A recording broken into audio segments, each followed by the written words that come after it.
This is Zach Howard, and you're listening to the Real Nerds Podcast. Hey, Real Nerds listeners, your favorite host Ryan here to remind you that social media is great. How great is it? There's many ways you can find the Real Nerds on social media. You can download us on iTunes. You can listen to us streaming on Stitcher Radio. You can call us 720-6nerds5. Aw man, our website is so cool. You can visit our website, realnerdspodcast.com. You want to leave some fan mail? Oh, that's so easy, realnerds@gmail.com. Twitter, we got it, @real_nerds. You can even like us on Facebook. Thank you so much, and hey, enjoy the show.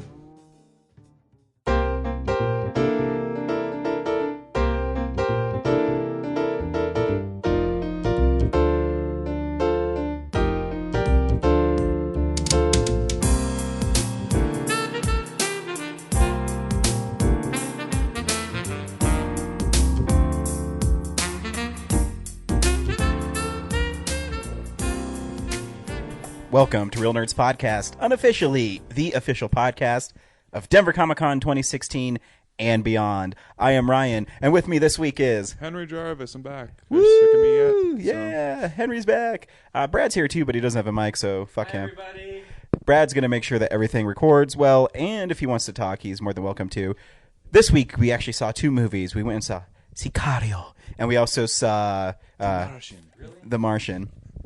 You just couldn't put one of those on a different week so we have something to do. Nope. Damn it. What are we going to do next week? The Walk. Oh, I said that like sarcastically. I'm not sure if you're actually excited for that. Because that also came out this week. That's next week? Yep. Well, it's already out. So. Oh. You don't have to see it, Brad. Fine, I won't. And no one's hearing what Brad's saying. So See, it's like me yeah. talking to myself right now. Steve Jobs is also coming out next week, so you could see that too. Which I'm. I think it's only in L.A., New York. Oh really? Yeah, that's Man. a bummer. I'm just looking at like the IMDb stuff, and that's always like. Yep. So. Yeah, so I mean, it's whatever. I saw both. What'd you see? Did you see anything this week, Brad? Nope. So then fuck him. Who cares? You can see it next week, and you can chime in later, asshole. Every week we go see a new movie, and we podcast our experience of the world. I already said what we saw, so we saw two movies. What about James? Like, shouldn't he be here for The Martian? I know. Yeah. James has got to be really sad. Well, it's his birthday, so maybe he's happy. But Whatever. happy birthday, James. But yeah, The Martian came out this week, and that movie is made for James. Yeah. The only thing is that Matthew McConaughey is not in it. Yeah, I know. If Matthew McConaughey played the astronaut stranded on Mars, James would have like a 10-foot boner and going around saying, "Yay!" and he'd be skipping and I don't know. Boy. That's But what he he's would not be here, doing. So Yeah. So sorry, James. yeah, I'm replacing you now. Yeah, so. you've been replaced, and New era. yeah, Yeah. it's a new era. I think James was mad and he went and saw it Thursday. So I'd be surprised if he didn't see it. Yeah. But we also talk about movies that we've been watching, some movie news, what's coming out on Blu-ray, maybe a DVD. I don't know. Nothing. There's not very many DVDs that are coming out anymore. Really? Yeah, we're a movie podcast. We go see movies. That's really exciting. That's what we do. We also have filmmakers with us. Brad, you can't hear. Everyone knows he's a filmmaker. Henry just submitted his movie Overseas. Yeah. So good luck with that. All you Paris listeners, if any of you are in Paris at the end of November, you probably won't see my film, but maybe it might be there. I don't know. So, And then you'll have some snooty French guy who has a twirly mustache saying, "I really like the performance of the American." yeah. If he wants to fund my next project, that'd be cool. And he has to have a cigarette like hanging out of his mouth with a really cartoony long ash. And he has to have a beret on and a white and black striped shirt holding with a baguette. with a scarf and driving a Vespa. I think that's how all French men look, if I had to guess. It's terrifying when you go to France. It really is. I mean, I've been there, and I'm pretty sure that's all I saw was French guys who look like mimes without makeup. Yeah. That's all I got. Sorry, French listeners. So, Harry, when's that going to debut in America? When can everybody else see it? I don't know. Maybe end of the year in December in New York for the New York. I submitted 12 of them so far. Like I think I should like all but 3 of them are in America. If it doesn't get into any of them, I'm just gonna release it online for free, and then maybe you can see it probably by it depends on if we get into any of them or not. Expect to see it online for free at like August of next year by the latest. So, Cool. So I can't wait to see it for free. Yeah, it'll be great. I'm in it, so I have an integral scene Yeah. of I think 3 lines of dialogue. Yeah. and without me, the movie would just fall apart. Well, yeah. I mean, I'd be really scared if I was not in the film because I basically save every project I'm in. It happens. It happens. So. Also, we should also mention that October 8th is open screen night, and you can get tickets at alamo.drafthouse.com/Denver. Tickets are only $1, and you're treated with a wonderful cinematic experience. Right, Brad? Absolutely. Why don't you tell us what people can look forward to this month at open screen night? Like, what are the submissions this time? Yeah, sure. From my own catalog, the Tomb Raider cosplay movie short that I did with Risa will be debuting there. Survival Instinct. Zach Eastman will be in town, and he'll be showing off his new short earbuds. And what else we got? There's a... What's your favorite that they're showing? Oof. Can you say that? Can you say that at all? Gosh. I don't know if I want to go up against Zach Eastman on this one. But I have to say that my own is the that best. I directed and edited would obviously be the best. Well, yeah, I mean, you've won like all those awards for best edit. Not best. Have you won best editing yet? Best editing now. So you've won best director twice though in the past like 2 months though, right? Yeah. So yeah. So I mean, hard to compete. So. Yeah, I mean, of course mine's gonna be the best. Yeah, well, it wouldn't be. So. And then I think if we have time, we're gonna show Real Nerds episode 4 there because that also has Zach Eastman in it. Yeah. And it's a little Halloween themed, ghosts, spirits. Yeah.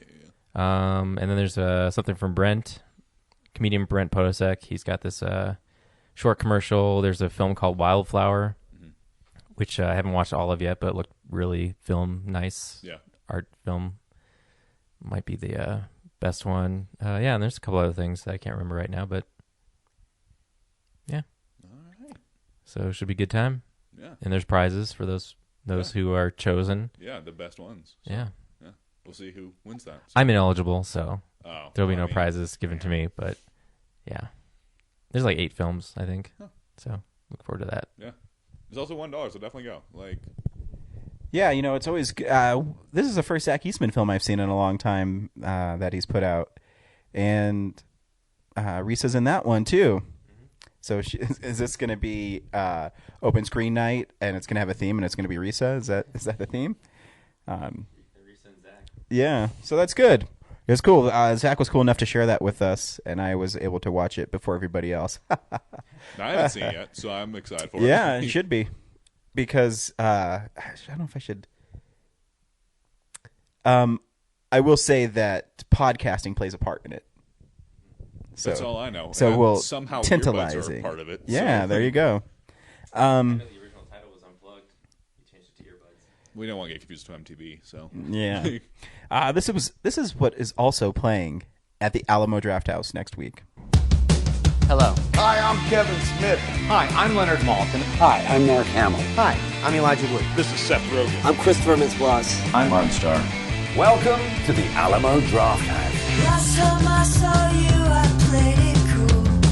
Now someone's been I'm telling you right up front. Burn off your cell phone. Don't talk. Don't text. Don't build a birdhouse. Don't be a Foley artist. Quit asking your girlfriend what she had on her salad. Okay, is it your living room?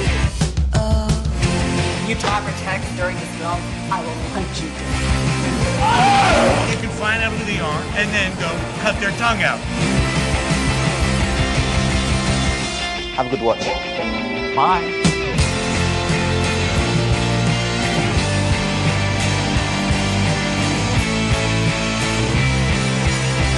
All right, I've said what you want me to say. Will you release me now? I'm going to start with Tuesday, and Amityville 2 with Rutiana Alda is playing. I'm guessing maybe an actress from it. Never know. Sure. Yeah. The beer dinner is The Exorcist, which is a great film. It is Halloween time, so there'll be a lot of horror films that they'll probably be focusing on. Mile High Horror Fest is going on right now. Yeah, Mile High Horror Fest is going on, but by the time this is up, it'll be another smashing success. Yeah. We just told everyone we were going to kind of bum around there and watch films, and we're not doing anything. Yeah. I was going to, but it got too busy, and yeah, it sold out so fast. I couldn't even get a ticket for what I wanted to watch. I'm there. You probably won't recognize me, but I'll be there. So Thursday, if you go online, you can see Open Screen Night. Is not rated. It's not suitable for children, right, Brad? On Friday, Psycho is playing, along with The Devil's Backbone. Psycho's such a great film. Saturday, Possession and The Freshman. And on Sunday, The Dinner Party is Goodfellas, and also Scream. Scream is a great film, too. So make sure you hit up the Alamo Drafthouse. Best place to see movies, and movies that you won't see anywhere else. Henry, you're the guest. What do you want to start with today? Oh, let's start with DVDs and Blu-rays, because, I don't know. Cool. I'll just take this. Whatever the kids get. Bye Bye Guys, featuring Curious Geordie. Interesting choice. Does the wife know you're looking into your options? I like that just because, just do it. Live in the now. Right? I'll bring out my trusty iPad. I don't, write things down anymore because I care about, the world. So I know. I don't litter anymore, Brad, because my wife is always with me, so I can't. Vikings season 3, which James watches. Do you watch Vikings? It's one of those shows I've been meaning to watch, but I probably never will. So. Yeah, I'll never watch it. So. For Brad, Magic Mike XXL comes out. I saw that. There better be a steelbook for it for me. Just to be fair about that film, because I saw it, I actually liked it kind of a bit. It's nothing like the first one. If you saw the first one, it's not I would not call it like a chick flick either, though. It's really about 5 dudes going on a road trip and having sex with as many people as possible. It's really a National Lampoon film, but with better cinematography. So, I check it out if you're a man. It's not horrible. But it's not like there's only like 2 major stripper scenes in it. So, oh man, When Marnie Was There is also coming out, which is that Studio Ghibli? Yeah, I thought so. Yeah. Is that the one that I think it's the last one that? It's the last one that Miyazaki. Yeah. Miyazaki did. That's what he said. I'm really excited, actually. I'm probably going to get this. Bram Stoker's Dracula Supreme Cinema series is coming out. Cool. What Sony is doing is they're going back to some of their early, and I have the Blu-ray of Dracula, and it's pretty good, but the transfer isn't. Wasn't all there. Yeah, it wasn't all there. So what they're doing is they're going back to their older Blu-ray releases, and they're releasing them on the Supreme Cinema style, and it's clear cases, and it comes with a digibook in it, so it has essays, and it has a new commentary with Francis Ford Coppola. It's like a good version. It's like a Criterion-esque kind of thing. Yeah, exactly. So I'm excited for that. Penny Dreadful season 2, which the first season is really fun, so I'll probably end up getting that because Showtime, I think, is this channel. Yeah, it's Showtime. So I don't get that. Yeah. Spartacus, the restored edition, is coming out. The movie? Yes. Okay, cool. So I don't know what that means, but sure. It's just like one of the. I guess they're restoring it. Yeah. But it's already been on Blu-ray. The 50s, so I'm assuming. Yeah, I guess. I guess they just never released on Blu-ray yet. So. Insidious Chapter 3, which has a really cool cover. It's like this. So if you've seen the trailers, there's a part where the girl with her broken legs tries to walk, and on the cover it's her walking on the ceiling with her broken legs. That's pretty cool. Tremors 5: Bloodlines, which Michael Gross is in. So. Right on. Charlize Theron's Dark Places. Don't need to see that. And I don't know what it's about. It's not good. Also, if you want to see her dark places. Yeah. Unfortunately, she doesn't show them in the dark places. So. Home Alone Ultimate Collector's Edition is coming out, which is in a paint bucket. Because remember, the paint bucket hits him in the head when I don't know what else is in it. A movie I really wanted to see. In fact, I was trying to see it with my cousin, but we got to the theater late. Is Me and Earl and the Dying Girl. Is also coming out. That's good. Let's check it out. American Horror Story Freak Show. Nope, don't need to check that one out. Sharknado 3. Definitely. Oh, hell no, is coming out.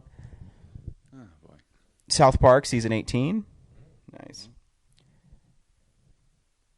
You can get Home Alone 2 on just its own Blu-ray release. No bucket. No bucket. Oh. So if you don't want to, go all the way. Bucket version. Mighty Joe Young, the old edition, which is awesome because it uses the original poster art. The Final Girl, which I did want to see. Son of Kong, which is also using the original poster art, which looks awesome. Dum dum dum dum dum dum. Alvin and the Chipmunks, the Squeakquel, is getting a Blu-ray release. So is Alvin and the Chipmunks 1, 2, and 1 and 3. Because Road Chip is coming out. That's the 4th one. Yes. Oh god. I know, right? Cool. The Mission Impossible is coming out in a cool box set. the TV series. Okay. The complete first and second season of the new Ninja Turtles on Nickelodeon. Which, Brad, do you watch that? I saw one episode of it. Does the animation bother you? It kind of bothers me in it. Like how it's so simple. Yeah, it's. But I heard the show's really good though. I don't know. I've only seen like part. The animation's simple, but like the humor is just kind of not my cup of tea. Yeah. And the whole like Donnie being like infatuated with April. Donatello? Yeah. It just gets weird. Mm-hmm. Like 5 or 6 times in the show, he just like makes advances toward her, and it's like, is this supposed to be funny? Yeah, like. Yeah. So it doesn't do anything for a Ninja Turtle fan, if that means anything to anybody out there. Well, they won't. Their thing won't work for 2 species. So. Yeah. So that's what's coming out on Blu-ray. Let's do real news because there's not that much. Cool. I want you to get up right now and go to the window, open it, and stick your head out and yell, "I'm as mad as hell, and I'm not going to take this anymore!" Thor 3 might have found its director. Is it Taka Waititi? Is that how you pronounce his name? From What We Do in the Shadows? Sure. Taka Waititi. I think that's how you say his name. He's the he's the old school vampire who dresses really nice and is basically, I guess, your host throughout What We Do in the Shadows. He's directing Thor 3. Yeah, he's directing. Yeah, Ragnarok is being directed by. Ragnarok's like a pretty dark story. Like, I mean, from what I remember anyway. Like, I mean, like I don't know. Maybe like if they applied like something else, like I was talking about earlier, like you can like take like the style of like all like the of What We Do in the Shadows and apply it and make it more like Asgardian, I guess. But like not make it a mockumentary, obviously, but like have that kind of like set design wise that could work. I don't know. I'm skeptical, but you know. But you know, if he's an up and coming filmmaker, I think it's cool. Yeah, I think because you know they're trying something new. It's right up Marvel's alley. Yeah, so, why not? Yeah. See what else he's done. Well, I can tell you, Brad. I have it right here. He has also done. I mean, he's directed several episodes of Flight of the Conchords. Yeah. He received an Oscar nomination for a short film, 2 Cars in One Night. And he is also working on Hunt for the Wilder People right now. So is What We Do in the Shadows his only feature film so far? It seems so. Eagle versus Shark, which again, it's like all these indie comedies. Yeah. So I mean, we'll see. Yeah. I mean, like, I think like of all like the main storylines for Marvel, Thor is one that the least amount of people care about. So I mean, Yeah. it's an okay one for him to. It is weird that there's a third Thor coming out. Who would have thought that there'd be a third in the series of Thor? I mean, I love all the Thor movies. Well, I mean, the second one is probably my least favorite of all the MCU films, but like, I love. They're still fun. Yeah, they're still good. Like, yeah, there could be worse things. Yeah. There's not too much news, but I am sad when I read this headline that Kiefer Sutherland is done doing Jack Bauer, which isn't surprising, especially when they started saying that they're going to cast a new person to making like a younger, hipper 24. I guess I don't know. He'll wear a beanie. But I would like them to do maybe a TV movie or something so we can see what happens to him. Yeah, I guess he just goes to Russia and dies. I guess that's the end of Jack Bauer. Oh, spoilers for Live Another Day. I mean, like they could have done like what they did with CSI, where they have another quote season, but it's really just 1 2-hour long thing. So yeah, so it makes me sad because it's one of the shows that me and Brad really got into a long time ago, and there's times when I'll put in 24 and just watch it, and then you realize you watched 4 episodes and you're like, oh man, and it's 2 a.m. and I have to wake up in 4 hours. Yeah. What the hell is wrong with me? So that's a bummer, but I mean, I guess he did play the character a long time and he's still awesome. Yeah, they kept promising new, adventures and ways to go with him, but I don't know. I felt like the last couple seasons were kind of more of the same formula. Yeah. So I can see him getting bored with the character. Yeah. It's one of those things like you don't want to play the same character like for 10 years. So yeah. And like Jack Bauer's arc has been like, oh, they call him back in, and then awful shit happens to him, and he just goes through more like heartache, and they keep putting him through shit. So you can only put someone through so much shit. Yeah. Yeah. So farewell, Jack Bauer. Did you get that manual that I showed you? I didn't get it, but it looked awesome. Yeah. You should get it. It's like $10. Is it? Yeah. It's used. Tradesmart. Tradesmart? Yeah. I'm going there later, so I'm probably going to pick that up. Sweet. This isn't really news, but I thought it was a really cool little thing that they funded through Kickstarter, and you can rent it on Vimeo, or you can buy it if you want. It's called Nintendo Quest, and this guy is going around the country without using the internet to buy all 678 games from Nintendo. Wow.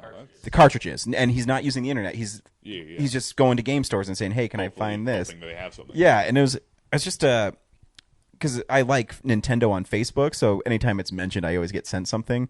And I saw this, and it looked really interesting, and I think it's really cool. And so hopefully, I mean, it's $8 for $12 on Vimeo. Yeah, it's $8 to rent or $12 to buy, and I'll wait till it drops in price. Because I mean, it looks lots of fun, but I don't know if I want to rent it for $8. That's a lot of money to rent a movie. Yeah, that's a lot of money to travel around the country. It does. But I was reading he raised like $80,000 on Kickstarter. Wow. Yeah. So, but I know some of those games are really expensive. Actually, I was at my friend Matt's house when I went and saw Green Inferno last week with him, and he showed me his collection of stuff. And I'm looking through, he has Nintendo. He has DuckTales 2, which is incredibly hard to find, and he told me he bought it for $5 at TradeSmart. So someone let that slip through the fucking cracks. Yeah. Because I know that's one of the hardest Nintendo games to find. Yeah. So you never know where you might find treasures. So yeah, I just thought it was a really interesting documentary, and I'll probably end up watching it. But hopefully, maybe it'll show up on Amazon for cheap one day. Yeah, or like get it bought out by Netflix and be one of the Yeah. Netflix documentaries. Exactly. So fingers crossed. We'll see. Yeah. I don't think. Is that really it? Like, 'cause I Yeah. think there should be something like at least one thing else. No, I can't. I looked. And, I can't think of anyone. Like, I scrolled through it. I went to the Hollywood Reporter. I went to Movie Phone, and then I went to Slash Film, and that's all I could find. So yeah, not a very big week. Yeah. I guess everyone's gearing up for the holidays, or I don't know what's going on. I mean, Vin Diesel wants to direct the Fast and Furious #8. Did you say that? Did you say Yeah. he was directed? Yeah, because they're still looking for it. So. Oh wait, I do have another cool piece of news. I told you I bookmarked this on my Facebook page because I thought it was awesome. And it's more for me, but so everyone knows I'm a big Spider-Man fan. And this is the headline: Man in Spider-Man costume rescues couple in a burning car. An entertainer dressed as Spider-Man became a real hero yesterday when he rescued a pregnant woman and her partner when their car caught on fire, reports the Eastbourne Herald. Lucy Day of Eastbourne was driving her partner, Stephen Grant, to the hospital after he accidentally cut off his finger in a lawnmower when their car suddenly burst into flames on Saturday, the paper reports. They were traveling with their 3-year-old and were stranded on the roadside. But children's entertainer Tom Roach, on his way to a child's birthday party in a Spider-Man suit, had passed a couple going the other way, and he noticed that their Range Rover was leaking fuel and smoking.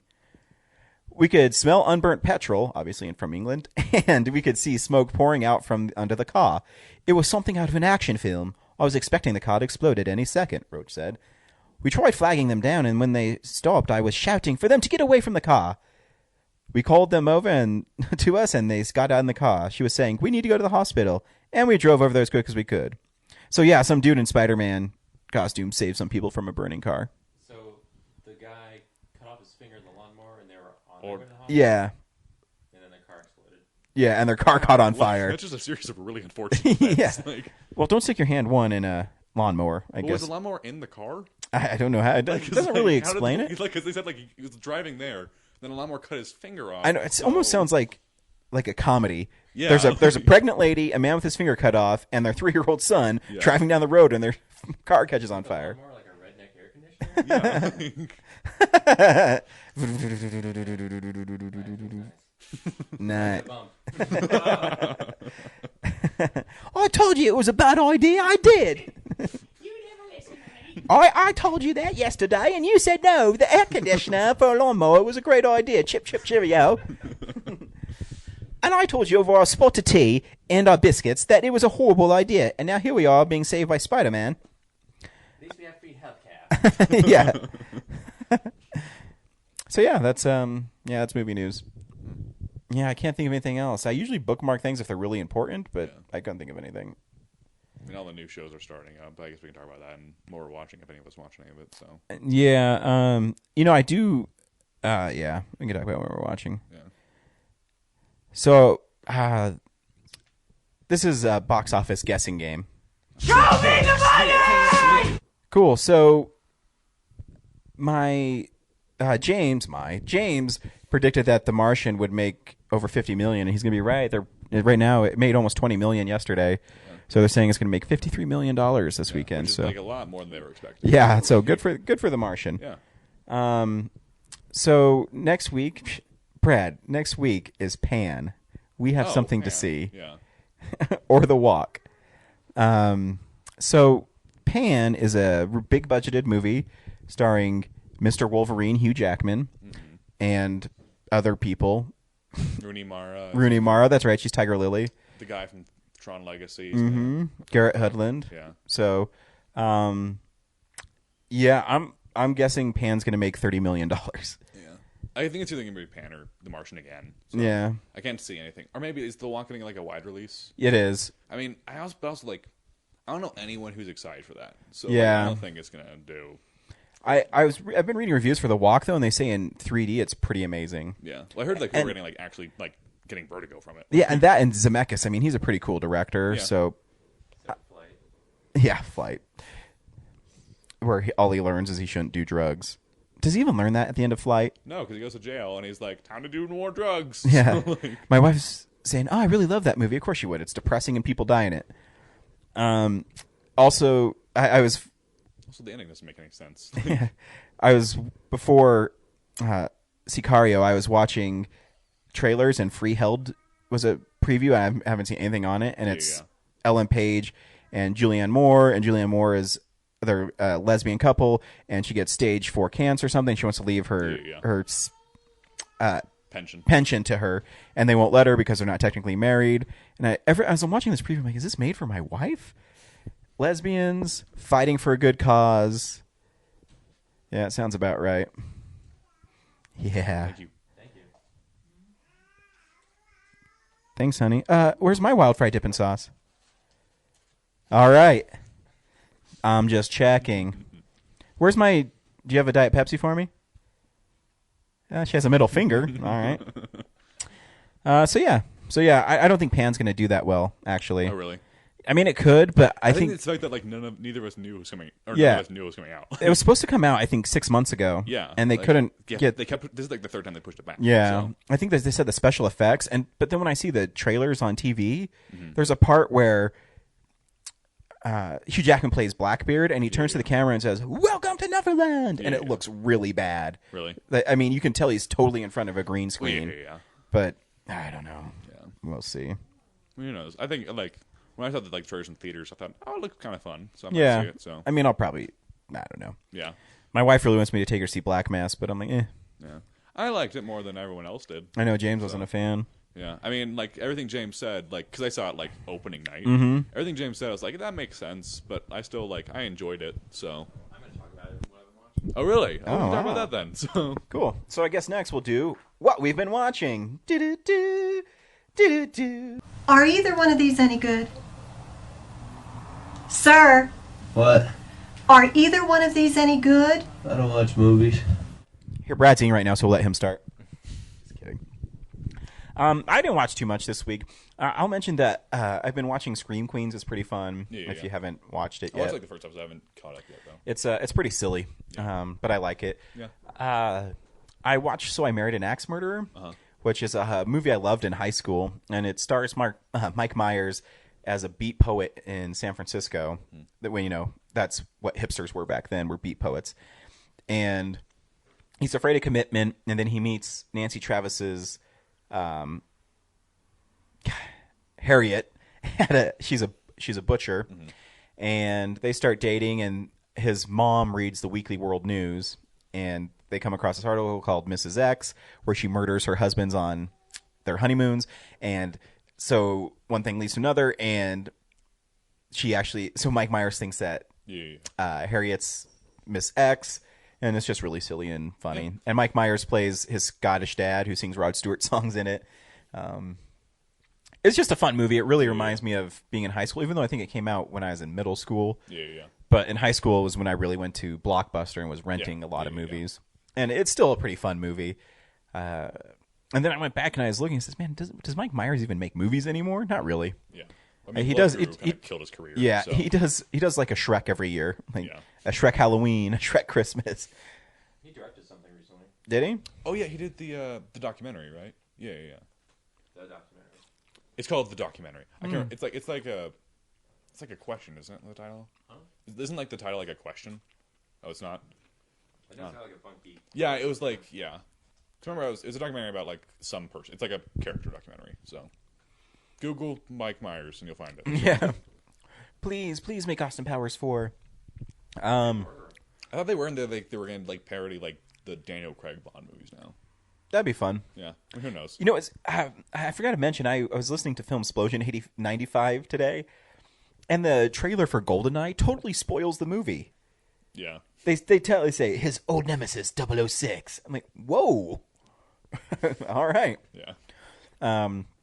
Anyways, I also watched a movie called Deadly Eyes, which is a killer rat movie that was put out by Scream Factory, and the killer rats in it are animatronic puppets, which look pretty cool when they're just stationary, but when they're running around the sets, they're wiener dogs that have rat costumes on them, and so it looks really funny. Is it better than Zombievers?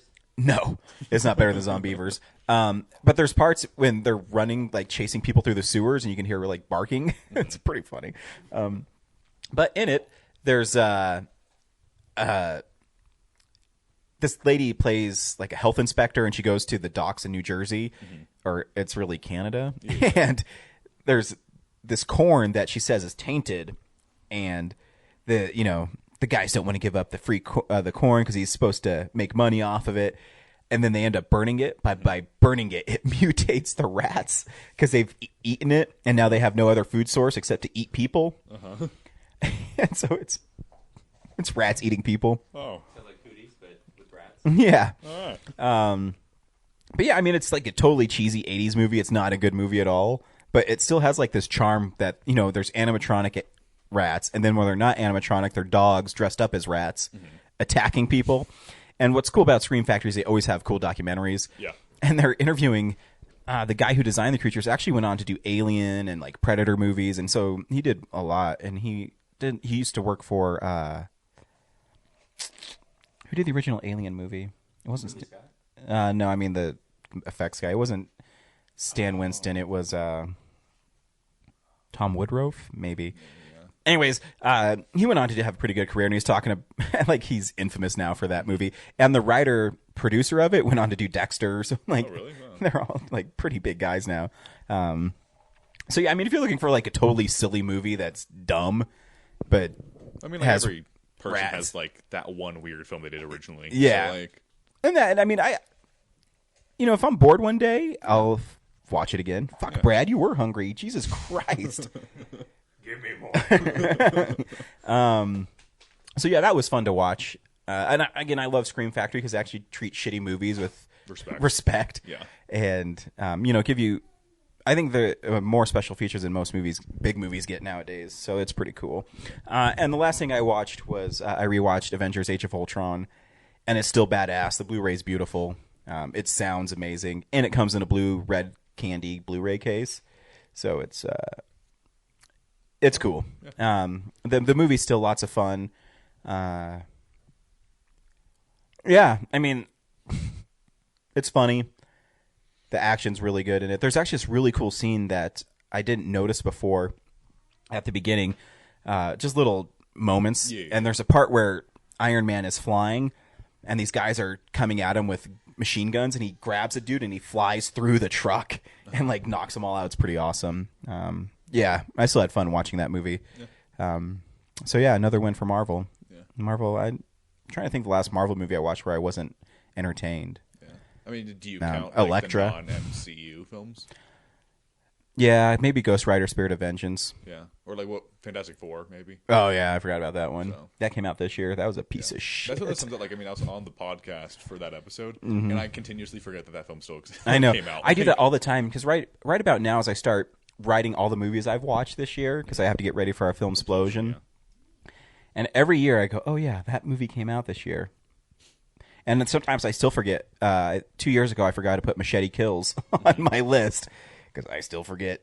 Yeah. Even looking at a list of all the movies that come out, I still forget stuff that comes out. But yeah, that's what I watched this week. Henry, what'd you watch this week? I saw a couple stuff. First thing I went to like some stuff that I'm probably not going to mention because I don't know how much to talk about. I went to the LA Confidential thing. I went to the Unusual Suspects. But I don't really have much to talk about those because everything that could be said about those has already been said. Actually, just rewatched Usual Suspects at home. Cool. Well, then we can talk about when we get to you. Sure. I saw The Intern, the one with Robert De Niro and Anne Hathaway. Because, I don't know, I had like $5 to burn at 1 a.m. or 1 p.m. You don't need to see that film. That's something you don't need to see. Okay. Everything that they parody and they came together, it's like they watched that and made that like their to-do list. So, don't need to see that one. It's also way too long. Yeah, there was no danger of that happening. Yeah, so I know I'm stopping you, but like, so saw that. I saw for Mile High Horror, I went and saw Even Lambs Have Teeth. Premiered at Mile High Horror. I'm sure it's going to get out there someday. It's basically a revenge exploitation kind of film. It's about like these two girls that like they get kidnapped and then like they escape. It's just typical revenge or a revenge exploitation film kind of thing. My only problem with it was that like the greatest revenge exploitation film of all time is I Spit on Your Grave, in my opinion. And the reason why that works so well is that you see like this girl get like brutally raped and brutally like mutilated, and then they leave her for dead and that kind of thing, and then she lives and then she comes back.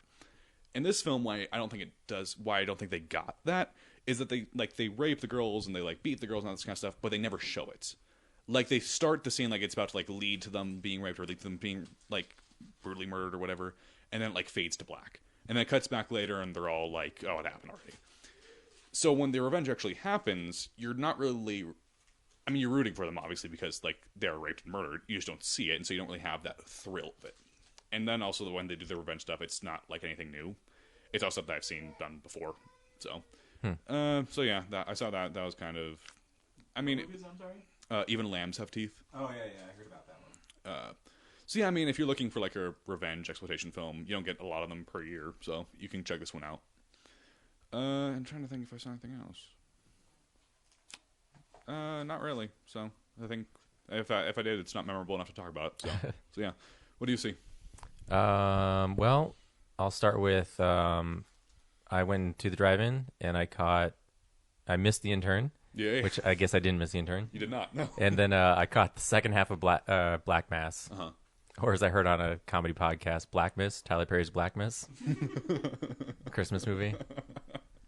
Does that exist?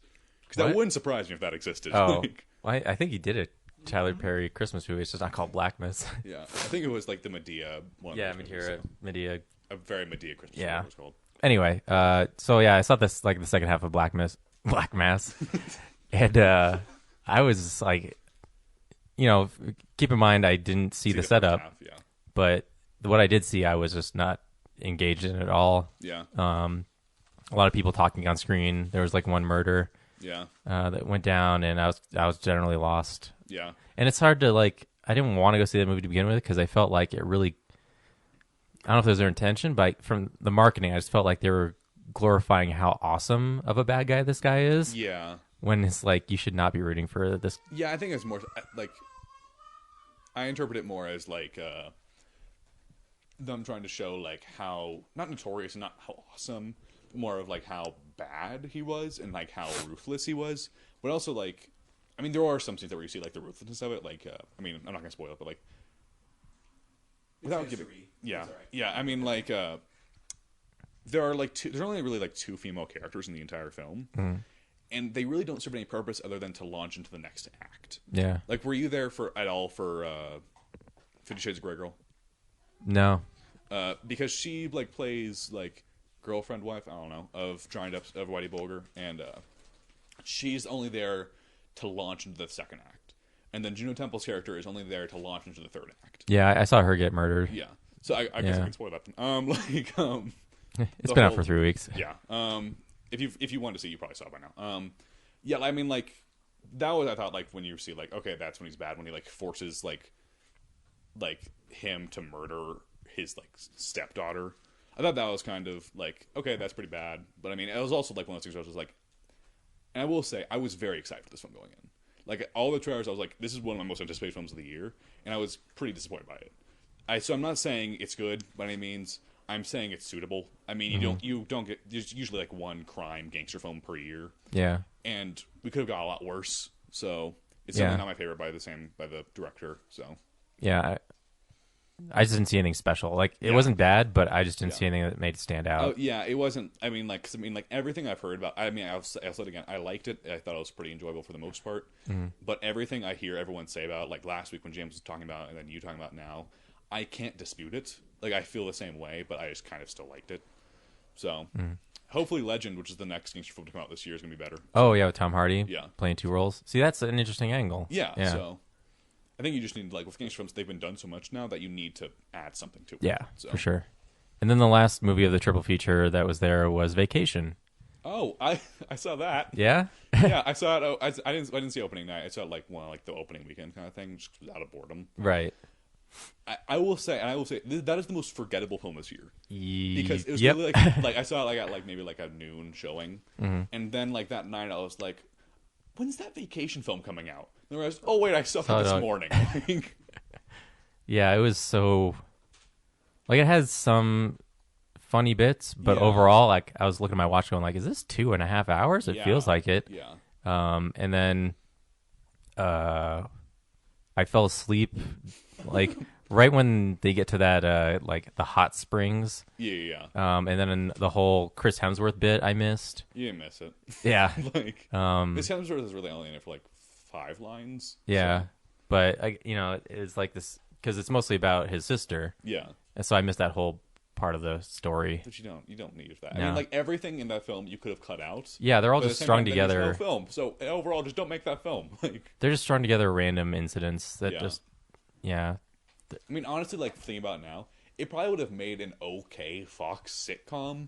Like if they're doing that all the time now with classic 80s films. So I mean, that would have been like it wouldn't have been good, but it would have been suitable than like this film, which has already like failed them. So yeah, and then like their idea to not be the same climax as the original was to have a slow motion fist fight with Ron Livingston's family. Yeah. So yeah, and then the ride stalls. Hilarious. Yeah. Like it's like one of those things. Like also like 'cause I was looking at like your schedule like on your website, and like it was scheduled for like next week. So like I don't know what happened. Yeah, they moved it forward and then but they didn't tell anyone. Like they moved it forward and then there was just no advertising for it. So yeah. But yeah, you don't need to see that. So yeah, I was like, wow, this is not as like I thought it'd at least be like one of those fun disposable comedies, but I was just sitting there going like, oh, when's this over? Yeah. Disappointing. It had some clever bits, but overall, it was just like there's nothing worth. A lot of random stuff strung together. That and considering those guys did like waiting and things, I thought it'd be a little smarter. Yeah. And then I watched. Okay, so I watched Judge Dredd, the Stallone one. Yeah. And I've talked about it before, but the director is Danny Cannon. Yeah. So I rewatched Judge Dredd, and then I started watching Gotham. Yeah. And then in the credits, Danny Cannon is like a producer of the Gotham show. I was like, wow, that's a weird coincidence. And I've talked about like seeing the pilot of Gotham before and being like unimpressed, but I think it works really well as a binge watch. Yeah. I'm really into it. The TV show? Yeah, the TV show. I've been meaning to like watch it because it's those one of those shows that like I'm not going to sit and watch it week to week, so I'm going to wait for it to come out. And now it's on Netflix, right? Yeah. So I'll probably check it out at some point. So yeah, for sure. I think it works better as like if you can watch 4 episodes in a row. Yeah. Because there's so many characters going on, and a lot of them. Like they'll dedicate just one scene to a character, just to get them in for the week, and the scene still has a thread to the overall arc. Yeah. And I think it was like a filler kind of thing. Yeah, and I think on the last podcast I said the show is mostly a villains of the week thing. Yeah. And I was wrong. It's not really. Yeah, there's a lot of like long. I mean, they're arching kind of stuff. Yeah, they do have like a kind of a new villain of the week, but like I said, those other extended scenes there's like tell a larger story. Yeah. So I'm on this Flash and Arrow. Huh? Better than Arrow and the Flash. I guess I haven't seen those. Yeah, I can only assume. But I'm on the second to last episode of the season and interested to see where they go. Yeah. So and there's some parts where I feel like they make some curious choices because there's like 20 years until some villains become the villains they're supposed to be. So but it's not really you don't need to set them up right now. Like but like they did Scarecrow one, but they did it as Dr. Ronald Crane. Like that. Yeah. So it's his dad. Yeah. as the Scarecrow, stuff like that. There's a guy who has a completely different name, but he looks like Dr. Hugo Strange. Yeah. And he's in Arkham, so I'm like... So it's leading up to him becoming... Are they going to change his name later? Yeah, maybe they'll have like some weird thing about him changing it to something. So. Now I'm strange. Yeah. That's my name. But they have fun, clever things, because like that character creates like this electricity device that he wears on his chest, and like he touches metal, and like all the metal in the room like shoots out like electricity. Yeah. And then like they set up earlier that Gordon put on some like rubber shoes, and so they fake him out, and then I forget the character's name, but he like powers up the suit again. Yeah. And he's like, you know, you always like to win, Gordon, but I guess you're not going to win this one. And then Gordon just like reaches over on the table and just throws a cup of water on his thing, and it fizzles out. And like, that's a smart, clever way. Like, obviously that would be you know, instead of just punching him out or something. So my only concern about the show is it like you've seen the full first season now? Yeah. So like, is it always on the nose? Because like one thing that I was turned off by from like the first couple episodes, like especially like the guy who's clearly going to be the Riddler, like being like, riddle me this, Gordon, that kind of thing, like that, or like the whole guy who's gonna be Two-Face flipping the coin all the time. Yeah. Is it like that throughout the entire? Yeah, but I feel like they'd still play it as a joke. Like, we know you know this. Yeah. So they start realizing it's kind of. Yeah. Yeah, like I said, that pilot episode with Bruce's parents getting killed, everything, like, yeah, a lot of the rest of the season isn't like that, so it's nice. Okay, cool. Yeah, and the guy who does the Penguin, like the Penguin has like probably the best interpretation of the Penguin. Yeah. From what I heard, that's like the best part of the show is his character. And all his double crossing that he does, and yeah, he has some good bits. Yeah. Apparently, J. Pickett Smith is not in the second season, so I guess apparently J. Pickett Smith is not in the second season, which apparently said a lot of fans said that was the worst part of the show. So yeah, like after, she gets kind of tossed aside halfway through the season, and then she has like this subplot that's kind of like kind of not. With all these, actually, the cool part was they introduced this character called Mr. Dulmaker, and then the subtitles as I'm watching it, like later in the episode, instead of like they subtitle as Dollmaker, which is a DC villain. Yeah. So I was like, oh, well, that's thanks spoilery subtitles, but yeah, she deals with like he's creating like these body parts, and Jeffrey Combs is like the doctor.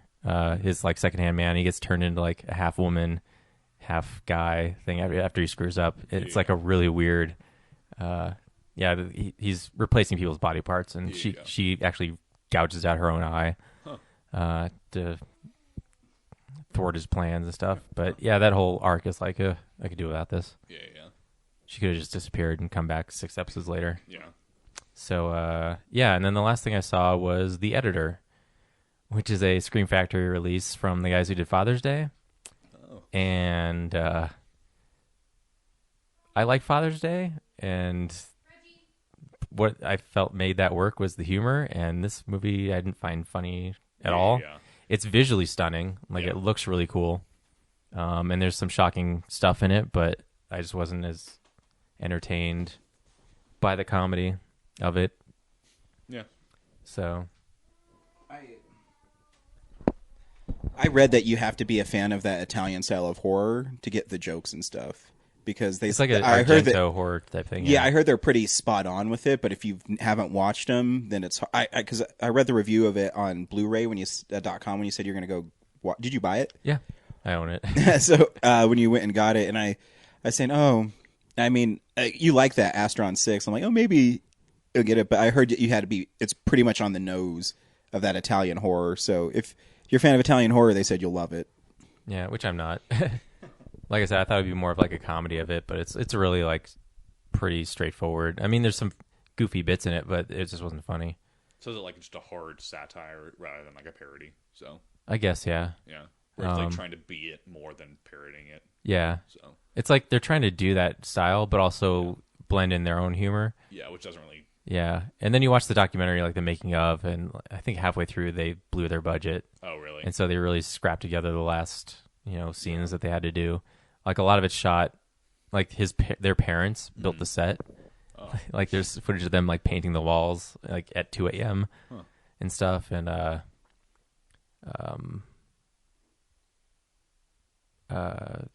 Yeah, so, Yeah.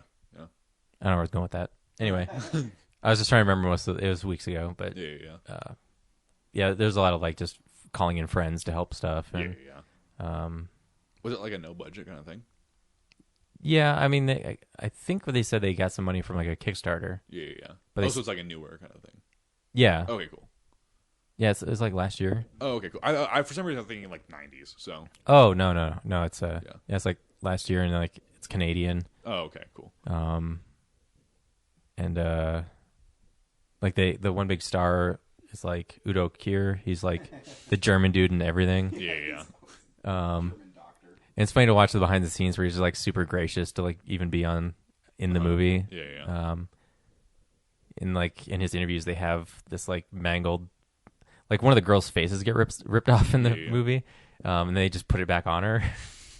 And it's like, oh, you messed up. That's not the girl who's doing whatever. And he's like, oh, sorry. Like just puts her face back on. That's kinda clever. But it's like without the face on, it's like this weird Westworld like looking robot thing. Yeah. But he's doing the interviews like holding it and stuff, like a ventriloquist dummy. Yeah. It's funny. That was another piece of news that I remembered. Did you hear about the whole Westworld contract issue? The HBO one? Yeah, the HBO show. Apparently, the contract for the extras you have to agree to genital touching, and people were not okay with that. Apparently, including SAG. SAG was like, "That's not going to be okay." So there's like a lot of controversy because it was over that. Like they had done that for like Game of Thrones and True Blood, and so HBO had to like rewrite a lot of their contracts. So that was the thing that just came to mind. So. So yeah, that's all I saw. All right. Do you want to talk about like Usual Suspects at all, or?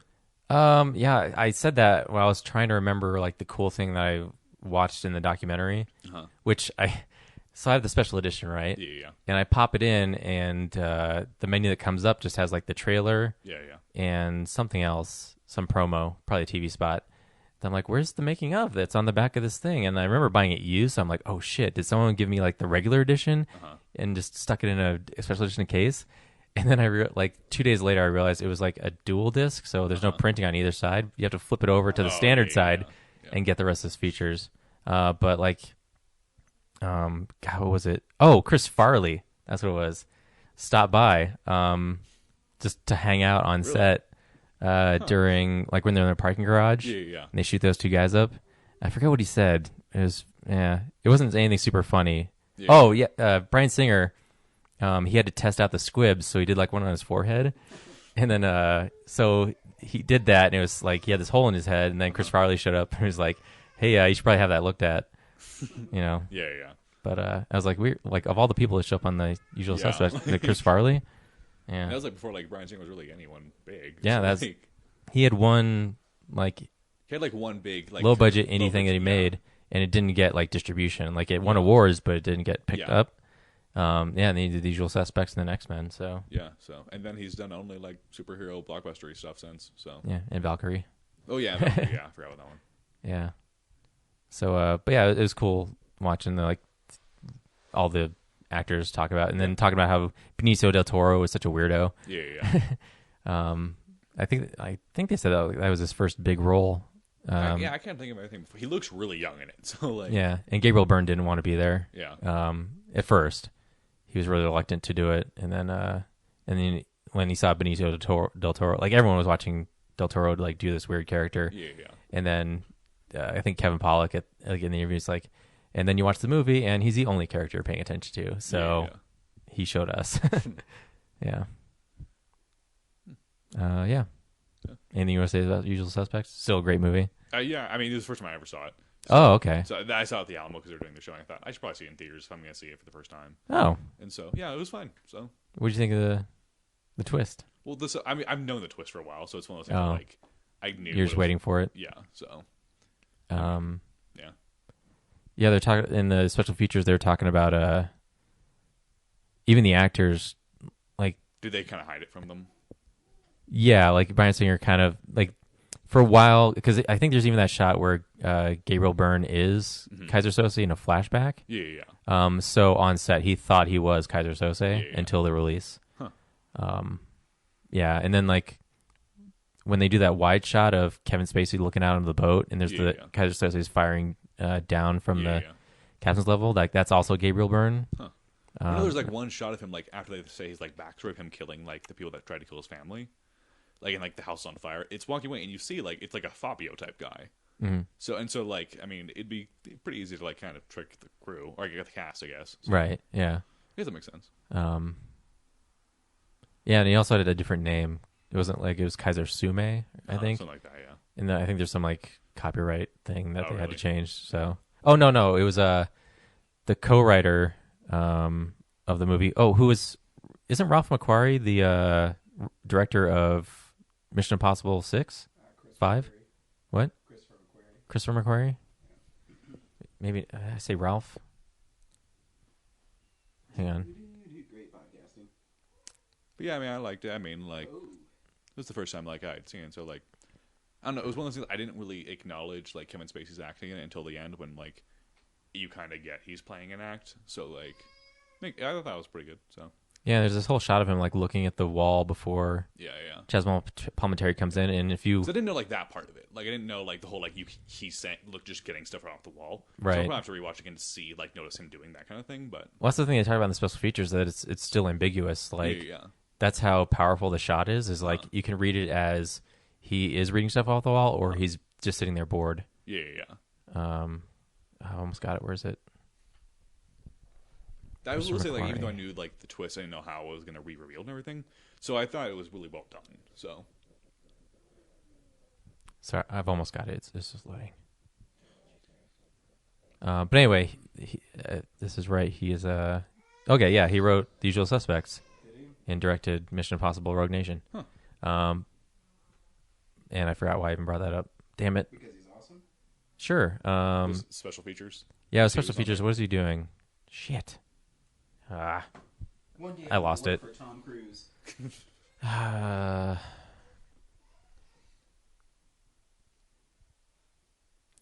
Damn it. It's going to bug me. It has something to do with writing or I don't know. Anyway. Yeah. All right, back to Ryan. Before just one quick more thing. Okay. One thing I saw this week, I was talking to you about earlier. Last week you talked about Killer Workout, I think is what it's called. I watched that just out of boredom because it's on YouTube for free.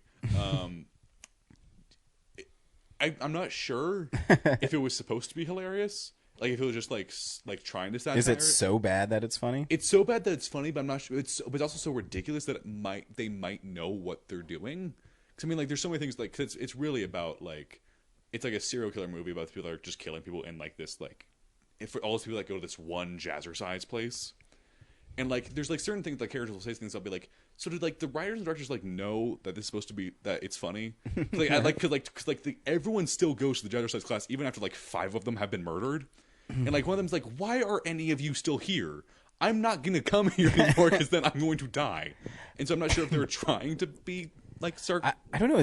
I didn't look to see if that movie had any special features on it. Yeah, like director's commentary.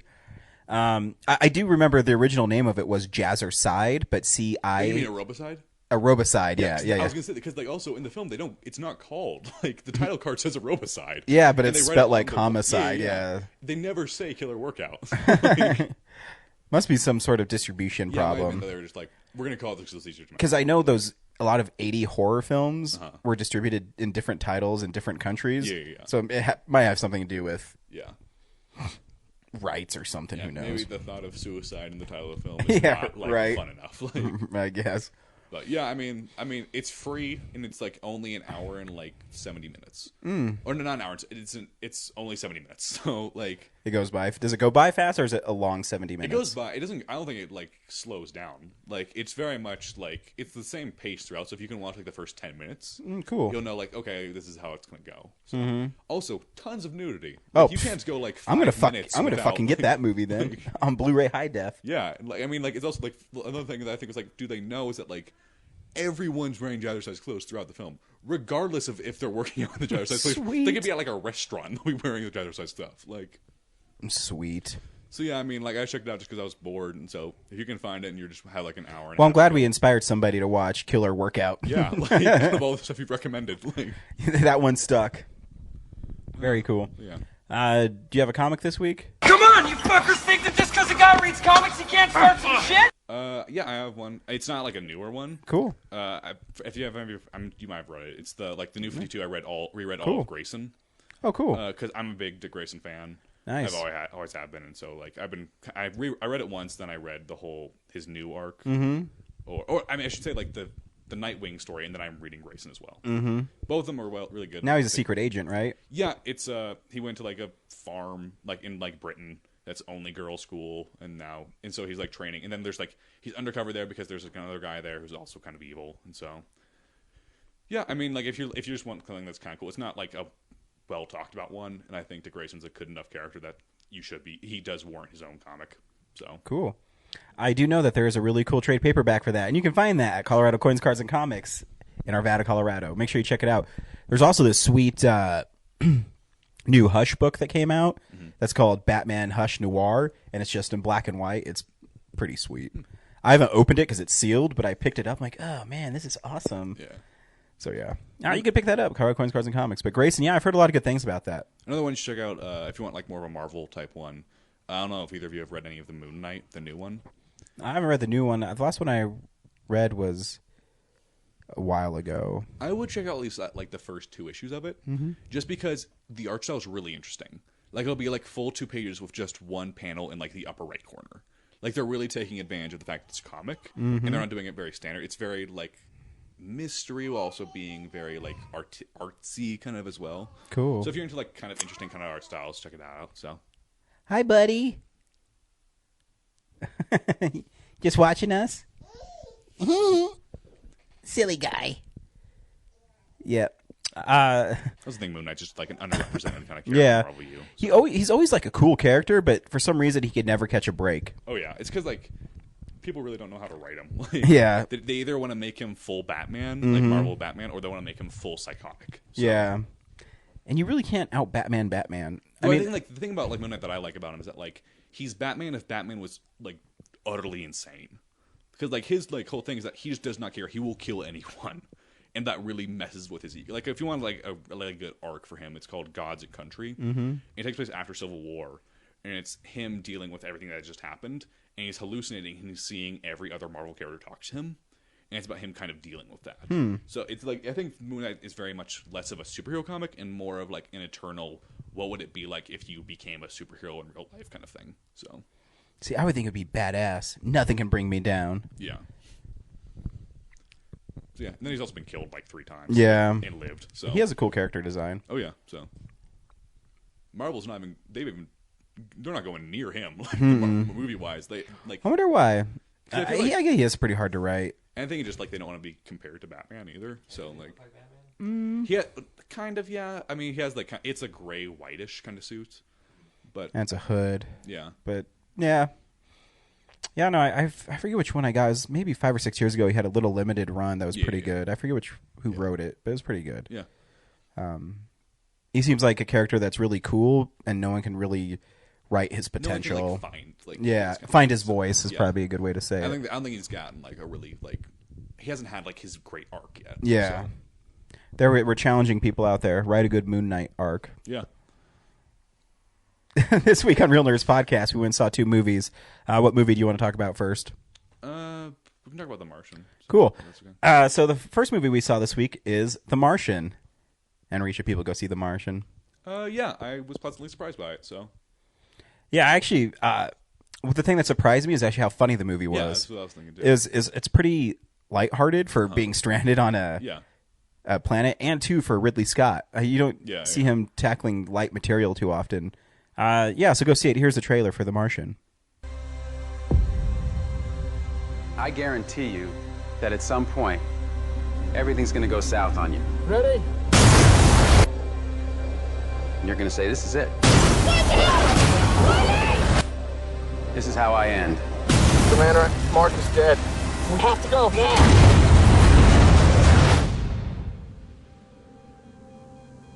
Now you can either accept that, or you can get to work. This will come as quite a shock to my crewmates, and to NASA, and to the entire world. But I'm still alive.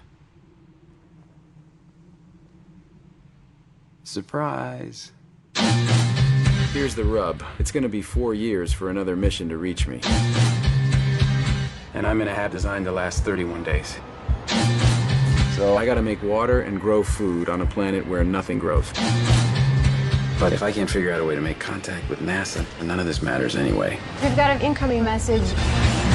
Mein Gott. Mark Watney's still alive. In your face, Neil Armstrong. There must be some kind of way out of here. Okay, so let's do the math. I have enough food to last for 50 days. He's going to starve to death long before we can help. So I'm gonna have to science the shit out of this. He's 50 million miles away from home. He's totally alone. What the hell is he thinking right now? I am the greatest botanist on this planet. I know how to save Mark Watney. But we need the Hermes crew. We either have a high chance of killing one or a low chance of killing 6. I'm not risking their lives. It's bigger than one person. No, it's not. NASA rejected the mission. So if we do this, We're talking mutiny. If anything goes wrong, we die. do you realize how crazy this is? We have no other option. No matter what happens, tell the world, tell my family that I never stop fighting to make it home.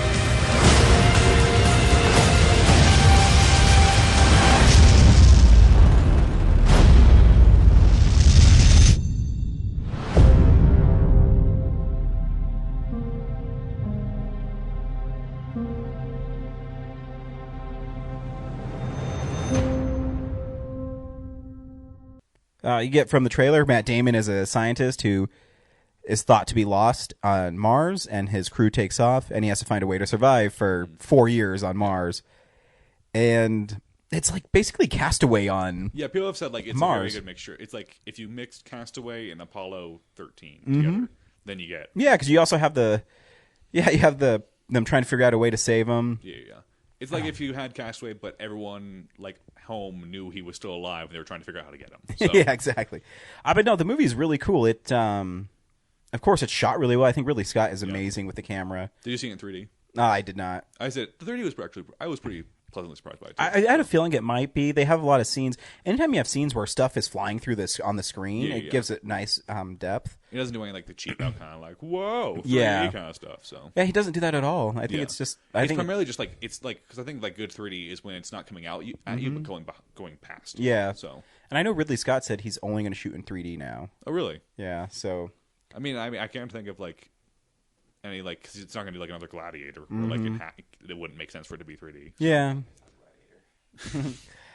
Brad also saw Gladiator this week. He didn't. What do you think? out of 5 stars? What do you give it? 4.5. 4.5 stars. Brad, Nice. cool. He fights tigers. Yeah. But The Martian, yeah. I mean, Matt Damon's really good in it. I think he's pretty good in everything he does. Yeah. In fact, I can't think of a thing or a film where I look at Matt Damon and say he's just not working for me in this film. Yeah, he really he takes roles he knows he can do. Oh yeah, and he can do them well. So yeah, I mean, and it's just cool seeing him go through the process of trying to survive on this planet because it's and he has little funny reveals throughout it where he realizes he can't communicate because the thing that stabbed him and they thought left him for dead was a communication satellite, which is pretty funny. And so he's making like these video diaries and he says, man, I have enough food to last, I forget how long he said, 200, 300 something days. He said, so I need to grow food on a planet that doesn't have any water or oxygen-rich soil or whatever he says. He's like, good news though. And he holds up like his file, says he's a botanist. Yeah. And so, he's talking to himself. And good news for me. I think it's actually really well because I would have thought like okay, it's kind of I think they pulled off pretty well. Oh yeah, they pull off really well because it makes you think that you're there with him. Yeah. He's trying to figure out how to create water, and he's basically doing it the science. He's going to science the shit out of it. Yeah. And also like they set him up so like he seems like the guy that would do that. Yeah, exactly. So. And he blows himself up. Yeah. It's pretty. I mean, it's clever. He uses basically his own shit to build to make the fertilize the ground and stuff, and he ends up growing potatoes, and he's learning how to sustain life on there, and he's really proactive, and he's never a woe is me kind of guy. I was kind of surprised, just on acting level. I thought Chiwetel Ejiofor was also really good. In this. Oh yeah. I was not expecting because in the trailer they don't really show him off. No, they don't. Which I thought he's by far like the second most important character. Oh yeah, and even Donald Glover, I didn't even know he was in the movie. Yeah, and he kind of shows up too, like halfway through. Yeah. All the crew is really good. I always like Michael Pena. I always think he's really good in film. The person I was kind of nonplussed by was Jessica Chastain. Mm-hmm. Even though I think she's an amazing actress, I feel like she wasn't like given a lot to do. Yeah, I think a lot of people on the crew. They didn't have a lot. Yeah, it's because they would go 40 minutes showing Matt Damon, then be 10 minutes, maybe 5 minutes with the crew, then be back with Matt Damon, then 5 minutes at NASA, then back it with Matt Damon. I'm gonna say she was only in the film maybe 10, 15 minutes. Yeah, maybe. But it's also like throughout the film. Yeah, so it's still like so it's not like a big moment. Yeah, it's more just like little tiny moments. I did feel like they did go a long time without showing them. Yeah, and but it's a cool movie. I really enjoyed it. I had a lot of fun watching it. There's a lot of like parts where because I did not read the book or anything. Yeah, I haven't either. So I was like, oh, it seems like things are going to actually work out, and then I was like, things are not going to work out now. Yeah, I mean, you kept on waiting for things to go like really, really bad for him, but I do. It is fun to see a movie where it's not always so dour and like. Yeah, ugh.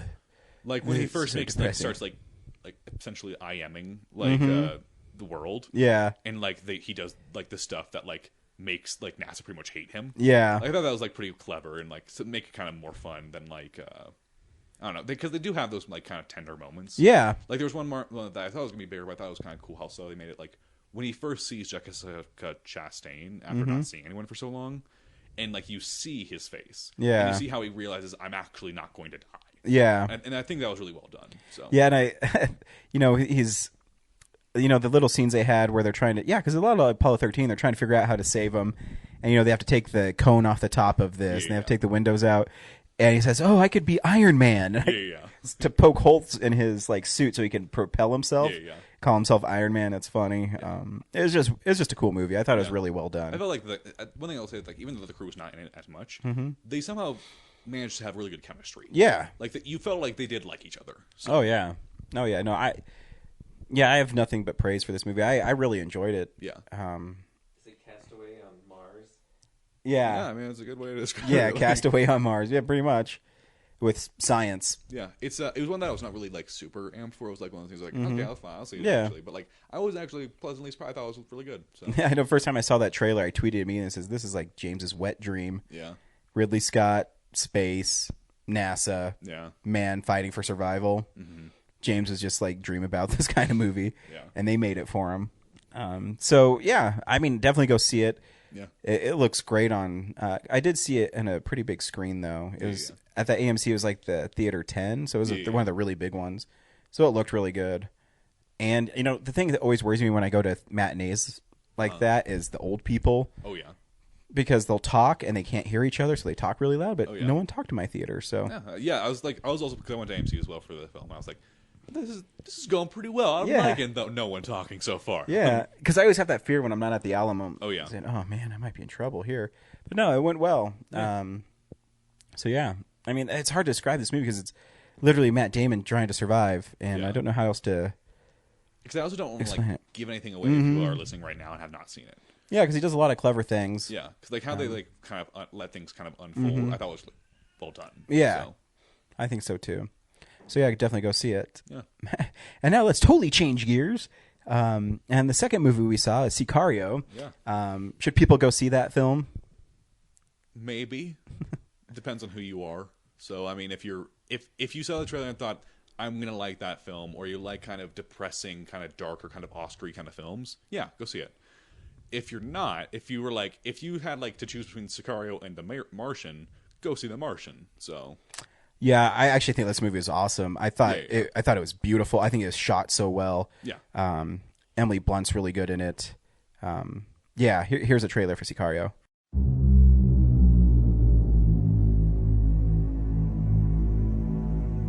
State Department is pulling an agent that specializes in responding to escalated cartel activity.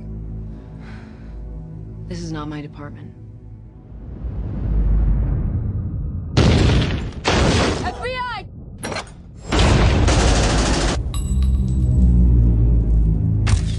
You want to be a part of this? Do we get an opportunity of the men responsible for today. The men who are really responsible for today. Been to Juarez before? We're going to El Paso, right? You're not American. No. What do you work for now? Well, I go where I'm sent.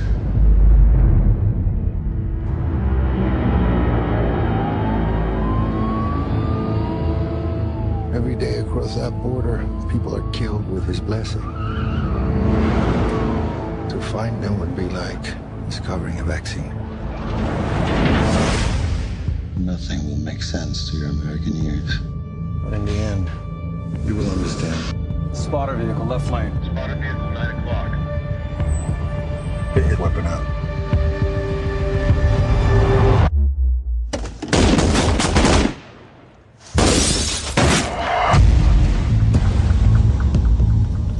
I'm not a soldier. This is not what I do. Juarez is what happens when they dig in. This is it.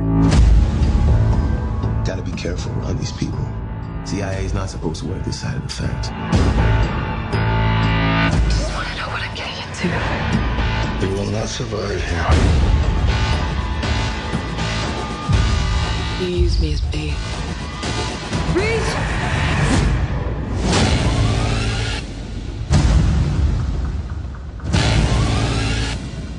You saw things you shouldn't have seen. He works for the competition. Providing a measure of order that we could control. I'm gonna tell everyone what you did. That would be a major mistake.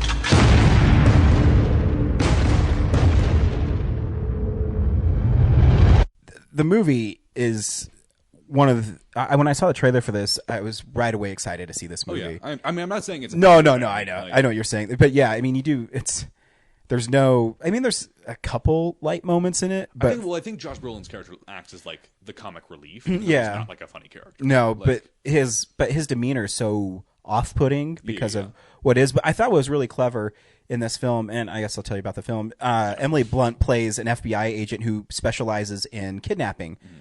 So she goes to this house where she believes people have been kidnapped. While she's there, it turns out that it's like a cartel house full of dead bodies. Yeah. And so she kind of gets sucked into this drug cartel world, and they need her tactical experience and a couple other is what they say. Yeah. A couple other things from her, and they pull her into this world. And throughout the first 3/4 of this movie, you have no idea what's going on. Yeah. Because what I really liked about the film is you were in her shoes. Yeah, you were Emily Blunt. Yeah, because they don't tell you anything. You know, you're going with Josh Brolin, and you meet Benicio del Toro's character, who's amazing in the film. Yeah, who's great, and he doesn't really talk. Yeah, Josh Brolin brushes everything off. Like, she's like, "What are we doing here? We're going to the El Paso area." Yeah, and then you find out they're actually going to Mexico. Yeah, they kind of just pull her into this world. And you don't know why, and I think it's really cool that this film didn't explain it. Yeah, it's until like the very end. The very end where you can start putting pieces together, but you're in the dark because that's what's great about it is you're just like Emily Blunt's character, Kate. You're like, what is going on, and why is she here, and what's going on? Because you don't understand what they need her for. Yeah. Because she is supposed to be a badass agent. Yeah, but like she's not on like the same level as like all the people she's with now. Exactly, because those guys they even say they're in a different world. She's dealing with people kidnapping, which is a horrible crime. Yeah, but like they even have like that scene where like they first get to Mexico and they're driving past and like everyone's totally okay with like the hung mutilated bodies except her. Like exactly, and what the fuck is that? Cat barfing. Oh, good. Sounded horrible. Yeah, and that's I think it was a great scene in it too. And I was actually like really on the edge of my seat is when they're trying to cross the border. Oh yeah, like and when that first like kind of suspenseful scene. Happens, they're crossing the border because they had to take some brother of a drug cartel guy across the border. You think to save him, but it's something way worse. And so they're stopped on the border, and they realize there's these cars full of people that. Gang members that are going to kill him. Mm-hmm. And so they all get out, and then Emily Blunt's left alone in the car, and they tell her to stay in there, and she looks in the rearview mirror, and there's this like dude pointing a gun at her, and she dodges a shot and then shoots him in the head, and her first line is, "What the fuck?" Yeah. She doesn't know what's going on, and you don't know what's going on, and the movie's awesome. Yeah. I don't think it is good. I just thought like it's definitely not for everyone. No, Like, I don't think I would show it to my mother. Not yeah, because like, I just don't think my mom would like it. Yeah. Not that it's just not a mom movie. Yeah. I don't know. will say, like, of the director's 3 American films, this is probably my least favorite. That's also not saying a lot. Like, No. it's a really good film. Oh yeah, So, no, like, Prisoners is great. Prisoners is great, and that Enemy, like, where I don't think I fully understand all of it. I think it is good. So I think that's his intention with all of his films. So he Yeah. kind of leaves you in the dark. Yeah. Because even in Prisoners, where it kind of has a straightforward story. Yeah. I mean, at the beginning, you're like, is Paul Dano really doing something bad, or is he just crazy? He really engages the audience. Makes you think about what you're saying. But there's some great shots in that film. The shot where they're walking to go to the tunnel, Yeah. and the background, like the bottom half is all black, and the top is like the purple and pinks, and you just see the silhouettes like slowly disappear as they're walking by. And then it finally cuts out when you can't tell anymore. Yeah, it's pretty awesome. Yeah. The movie. I really liked the movie. I will say, because I was thinking this is kind of like 3.5, because I always do it like a 5-star. Yeah, sure. In my head, like I was like, this is like 3.5, kind of throughout like the entire film. After like the tunnel scene, and like specifically after like Josh Brolin's character is like his final scene, that's where I think the film gets really good. Oh, 'Cause, yeah, like yeah, it's yeah. like when you finally see like Del Toro be a character. Yeah. Oh yeah. Like the whole like dinner table scene with him in the end. The dinner table scene is amazing. And then like the final scene with like him and Emily Blunt. Like I was trying to go like a different way. Yeah. And I thought that was the best scene in the entire film. Like both those two scenes. Oh yeah.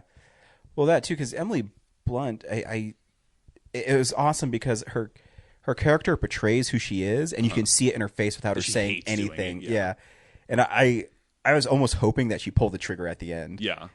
But I was hoping that one of them would pull the trigger. Yeah. Like just like kind of like be like, because I think if that would happen, that would immediately make it one of the greatest films of the year. So. Yeah, but at the it's same, also like it's really good. But at the same time, yeah, that scene's still so good because he's so good at it, and he can tell that he likes her. Yeah. He doesn't want to. He doesn't want to, and you can see it in his eyes. You can see it in the performance, and it's a great moment in that film. Yeah. I think the movie is worth it just for those two scenes alone. Oh yeah. So. Like, if you were like kind of like on the fence, but seeing like thinking like, I think it looks cool and I kind of want to see it, but I'm not going to rush out to see it. I would see it just for those two scenes. Oh yeah. So it's definitely not a movie you have to rush out and see. I think you can even rent it and you'll be all right. It'll probably be like, I don't know. I feel like it might be one of the film that like the Oscars kind of forget. So it might not be like around like forever the rest of the year, but like you can probably find it for the next couple weeks. Oh yeah, I definitely see it. Think you're right. I think it's worth seeing.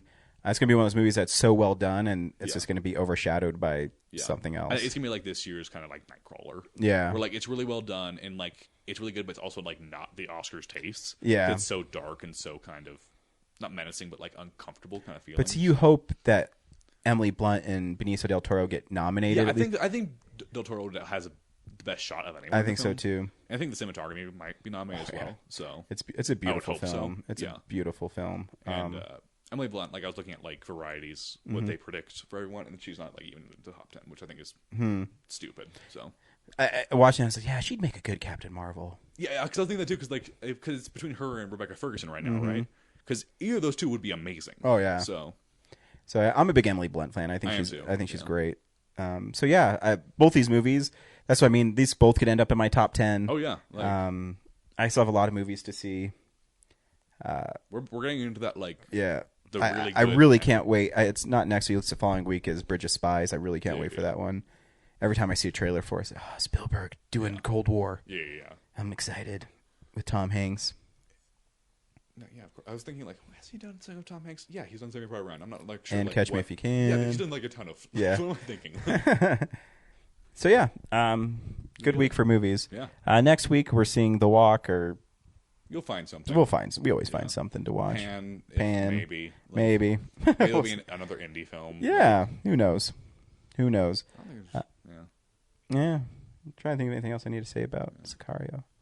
It's good. I mean, I think you should check out both these films. I think so too. So I had a fun day at the movies. Yeah. We're finally getting to that chunk where it's not mediocre. Yes, it's they all should be hopefully pretty, at least watchable. It'll be like they'll all be watchable. And there might be one that's like kind of a disappointment. They'll be Pan next week. But yeah, thanks for listening, Henry. As always, thanks for coming on. Yeah, of course. Good luck with your film. Thank you. Good luck with your new one you'll be shooting. Yeah, they'll be shooting that, and then maybe open screen night next month. Who knows? Yeah, so you'll have a new submission and filmmaker there, Brad. So So from all of us at The Real Nerds, see you at the movies. Bye.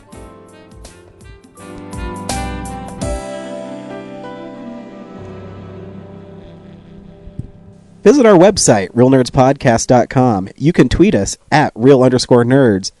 You can email us even, realnerds@gmail.com. Like us on Facebook. Hey, stream us on Stitcher. You want to call us? 720-6nerds5. And download us on iTunes. Just search Real Nerds. Thank you, Joe Kempter, for the wonderful voiceover. And also Spark Mandrill for the wonderful late-night jazz smooth sounds of movies. You can find them on SoundCloud. This has been a Nebulous Visions production.